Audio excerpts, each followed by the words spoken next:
Hello there everyone, welcome to the channel if you're new, welcome back if you're not. I am, EDJ, and now we're continuing with another part of Byzantine history about an individual, it would seem, Anna Komnena. I do not know anything about this woman. I'm assuming it's a woman. I'm joking. But in all seriousness though, I don't know anything about this person, or their contribution to history. Again, I'm very ignorant of the Byzantine era, and I'm really looking forward to becoming educated and seeing just the accomplishments of this woman, that she could be considered a history maker. So, yes, I think we should just get to it. If you I always put the original video links down in the description. With that said, and without any further ado, let us see history makers Anna Komnena. The Byzantine Empire has a well-deserved A+ in art class, but their written work is a little meh.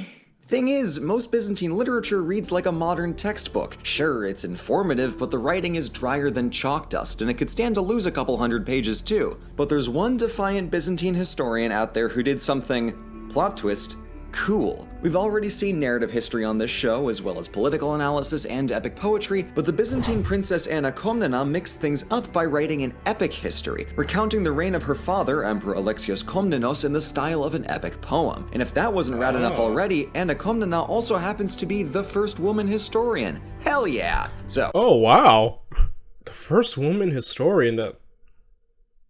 Wow. Yeah, I was trying to think, wait, weren't there others? But like, not that I can remember before her.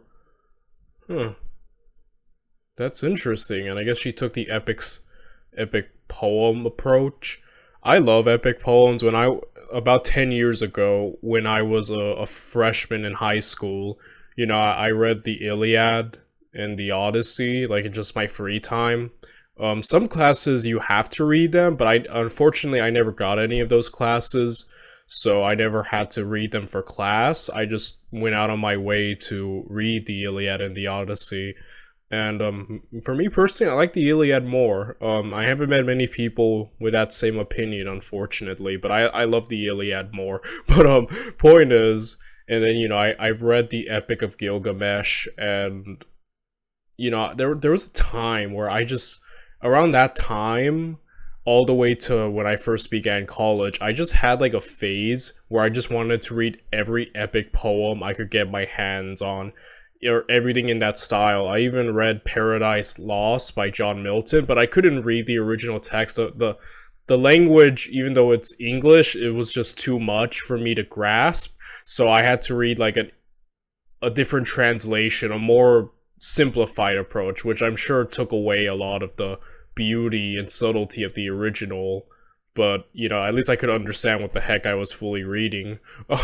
So I read that. I read Dante's Inferno too, like the entire Inferno, the Divine Comedy, the Inferno, Paradise. I read that during high school too. Again, the library thankfully had like footnotes that kind of told of what was happening. So even though the original language, obviously reading it was difficult, I could kind of decipher what the heck was going on. So that was fun. Point is, I had this whole entire like era where I was just obsessed with the epic, that style of writing. So the fact that she kind of wrote in that style, and that's interesting, huh?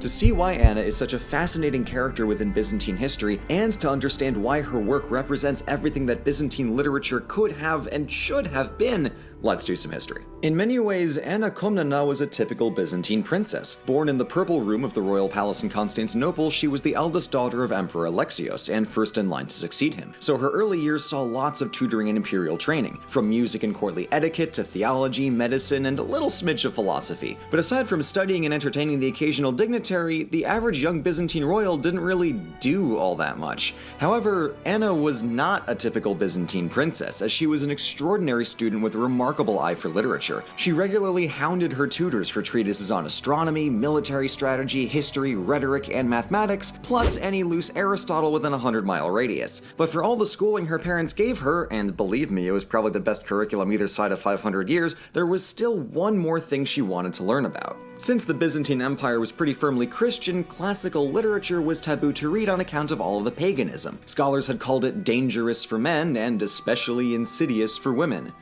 Whatever that is supposed to mean.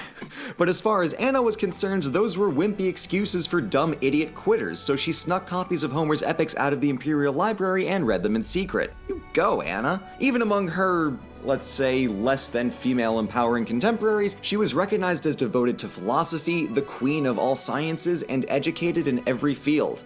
That's high praise. But even with the best library in the world on tap, Anna made like a Disney princess and started looking for ways to get out of the palace. So her father built a 10,000-bed hospital and orphanage specifically so that Anna could administer it. There she also wrote entire medical treatises, likely taught some of the doctors of the hospital, and possibly served as a physician herself. We do know that Anna was her father's primary caretaker during the last years of his reign, so she clearly got the practice somewhere. Alright, so it's no secret that Anna Komnena was a genius polymath, casual, no sweat, but the other reason she's a unique princess is because her father was a unique emperor. Alexios came to power at a bad time, to put it mildly. The Byzantines had lost a casual half of their empire a decade earlier, and the ensuing civil wars were obviously less than fun. In the mid-1070s, Alexios was a general in the Byzantine army, playing whack-a-traitor against an array of rebelling governors and mercenaries in western Greece. Meanwhile, in Constantinople, Alexios' mother, Anna de Lassini, was playing politics to convince the aristocrats that Alexios was the cataphract's pajamas and should totally be the next emperor. With a silver tongue and an improbable amount of nat 20s on her persuasion checks, she bought Alexios the time and resources he needed to swoop right onto the imperial throne. Good work, team. From there, Alexios began arguably the hardest of hard carries in Byzantine history. With enemies clawing at every border, half of the empire gone, potential usurpers behind every corner, and a treasury collecting more cobwebs than coins, Alexios' restoration of Byzantine stability and prosperity over his 37-year reign was borderline miraculous. Under Alexios, the empire campaigned tirelessly against invading Normans, Turks, and Pechenegs. So far from a quiet upbringing in a chilled-out Constantinople, Anna's early years were set against a backdrop of constant political chaos, though during her father's reign she would prove extremely attentive to the imperial goings-on. But despite all the wars and chaos, the most significant challenge to Anna's ambitions would come from her younger brother. In 1092, John Komnenos was designated by Alexios as the imperial heir, bumping Anna right out of the succession order. This, understandably, made Anna feel quite cheated out of her imperial birthright. So during Alexios' final years, Anna and her mom Irene tried to persuade him not to hand John the crown, but Alexios wouldn't budge. Supposedly, Anna was planning to assassinate John and throw a coup, but the plan failed because her mother and her husband Nicephorus were too skittish to go along. Which doesn't even make sense to me. You're a Byzantine royal. If you don't have the spine for a little coup d'etat, what are you even doing here?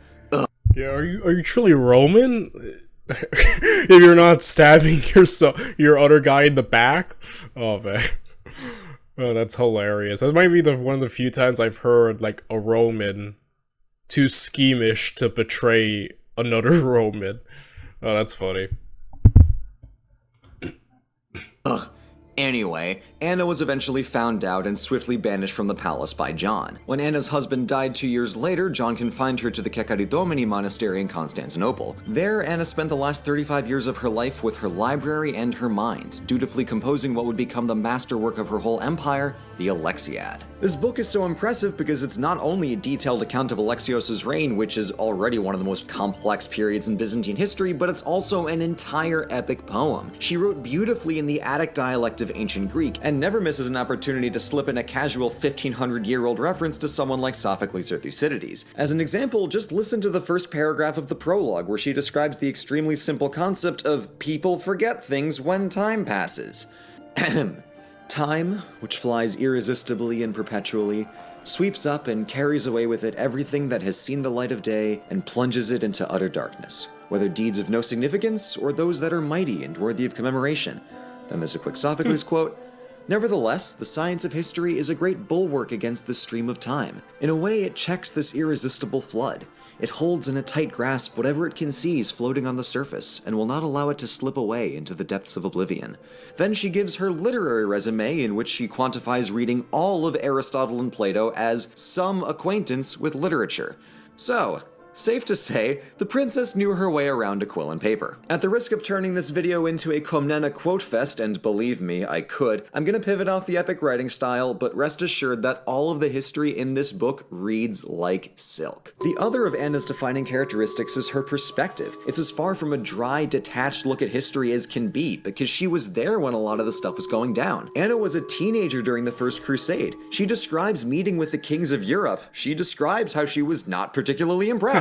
And when Anna isn't working from her own experience in the royal court, she had access to prior historical works, official reports, treaties and archived documents, eyewitness accounts from battles, recorded speeches, plus the emperor's own recollection. Very few Byzantine historians could boast a bibliography that stacked. Alright, so now let's look at what Anna actually recounts in her Alexiad. The work is split into 15 books plus a preface. 1 through 3 describe Alexios during the revolts and civil wars, from his time as a general up through his ascension to the throne. After his coronation, books 4 through 9 are damage control, as Alexios wages war against the invading Normans to the west, Pechenegs to the north, and Seljuk Turks to the east. But then, just as things are starting to calm down, the pious armies of Europe arrive to save the day. By which, I mean the bandit hordes take 2 steps into an empire that's shinier than theirs and immediately start stealing things. As you might have guessed, books 10 and 11 are about the Crusades. After dodging that 2-ton wrecking ball, books 12 through 14 describe even more conflicts with the Normans and assorted other enemies, and finally, book 15 wraps the tale with a sorrowful account of Alexios' death and Anna's grief. Anna's monumental devotion to her father, for all that tragic pathos, is also where the Alexiad runs into trouble. On a purely factual level, Anna misplaces some dates and whiffs a battle here and there, but Anna's most consistently criticized for her nearly spotless praise of her father.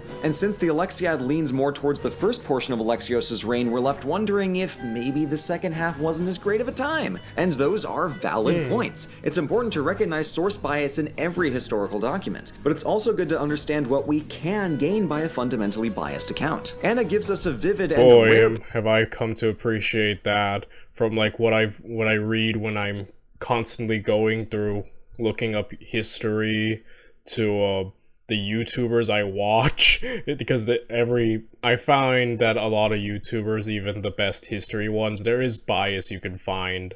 So, you know, it's just interesting when you think about where we get our history from, I think, you know, but there is, you know, while many of us would be like, view it instantly as a negative to find any bias, I think there is something interesting when you know, like a perspective, I guess you can say, towards a certain bias, and it could probably give you insight to, especially like older history sources, like obviously, you know, like with Rome in particular, you'll find bias, but it's like, I think it also kind of in a weird way gives an interesting perspective of like, that people of the time could have, you know?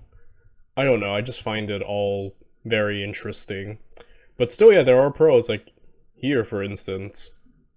Picture of the Byzantine world from a royal perspective, and she helps us read her work critically because she doesn't mince words. She thought her dad was the coolest dude, and she thought that the Europeans were a bunch of gold-hungry morons. And let's be honest here, her representative sample size was crusaders. Of course she thought the Byzantines were better in literally every way. Now, for some scholars, this all raises the question of whether the Alexiad is more a piece of literature or more of a history, but I'd say that that balance is exactly what makes Anna's work so special. Despite the vast literary catalog of medieval and classical Greece all available on tap, Byzantine authors weren't being particularly inventive with any of it. So in an empire where history was plain and literature was long-winded, Anna flipped the script by taking the best of both, combining the personal significance of history and the elegant stylings of epic poetry into something completely new but still distinctly Byzantine. Anna's account of Alexios evokes the image of a classical epic hero while seamlessly pulling tropes from Greek hagiography to paint Alexios as a pious and saintly emperor. The Alexiad is so damn cool because it builds on so many wildly diverse aspects of Greek writing across the entire 2,000-year span. So that's what I mean when I say that this is what Byzantine literature could have and should have been. Wow. Dude, I'm gonna read this after this. Are you kidding me? This is like a culmination of just literature. Man, if this was just all an ad to get me to read this, you've won me over. You've won me over, dude. Like, man, sounds awesome. All's well, it's gonna be okay. As we've seen before and we'll see again, this is hardly the most tragic screw-up in Byzantine history. That honor would go to Byzantine history. But even if the Alexiad is a lone triumph in a sea of medieval meh, Anna undeniably earned her place alongside Greece's greatest writers. And not to hammer the point too finely, but Greek literature is a sausage fest, so Anna Komnena is clearly an odd one out here. In celebrating her as the first woman historian, it's important to recognize how hard she worked to get her education, as well as why she only wrote the Alexiad because she got screwed out of her throne. It's easy to lessen her story to just, princess wanted to be empress, failed, got mad, sulked, and then wrote a history about it.